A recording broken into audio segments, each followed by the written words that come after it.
Welcome back to the Drunken Odyssey Academy, your totally free and, more importantly, totally unaccredited Master of Fine Art program in creative writing. My name is John King, and today's lesson is Level Up Your Writing Style, Part 1, Make Sentences and Paragraphs Single Units of Meaning.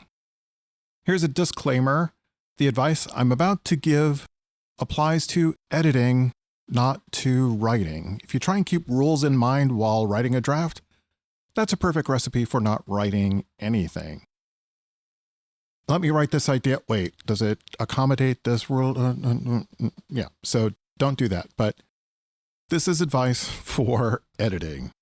New and newish writers tend to write with a great sense of volition when they write, which means things tumble out in great big clumps. This is perfectly fine. For a draft, it gives you plenty to work with, but I find sentences should be as short as you can reasonably make them. For example, after many tribulations with angels, I found the light of salvation, and then I went bowling with 47 devils. Here is a better version of that sentence. After many tribulations with angels, I found the light of salvation. Then I went bowling with 47 devils. The differences between these two may seem subtle, but the period is a place of rest. Would it be better to rest after 19 words or after 11 words? If the meaning is more or less the same, then 11 words is the better resting place. Now let's do the math for a story or a novel. Imagine doing that equation hundreds, if not thousands, of times. Those shorter sentences allows the reader to read with momentum and turn the pages more quickly. That helps contribute to an addictive reading style, as opposed to a reading style that may, at some points, feel like homework. I'm not saying compound sentences can't ever be used. What I am saying is they really need to earn their place. When it comes to paragraphs, use a similar principle. Each paragraph should have only one main idea each.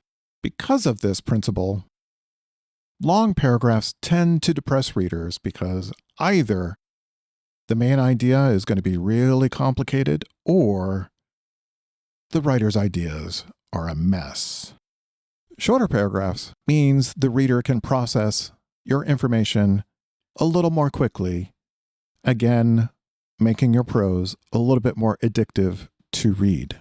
But John, can't long paragraphs be good sometimes? Why, sure. Long paragraphs can have only one main idea sometimes. I think of the French novelist Marcel Proust.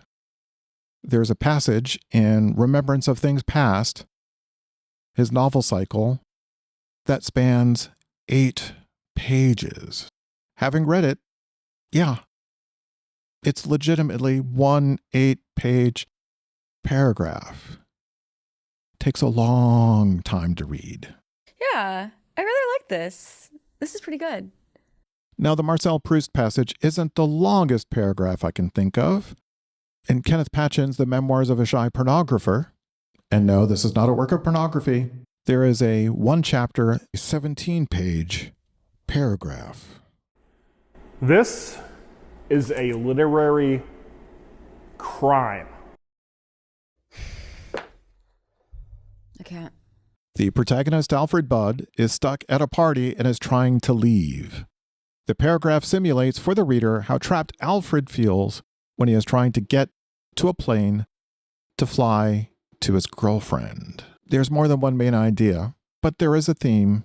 There is a reason Kenneth Patchen made the paragraph that long. John? Who let him do this? Yeah, while I can make a legitimate literary argument for why the paragraph needed to be that long, I'm not sure it really matters.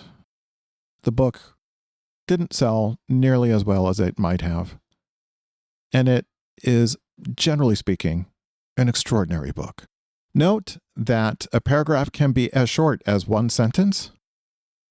In fact, A paragraph can be as short as one word. Run. Thus ends today's lesson. See you next time.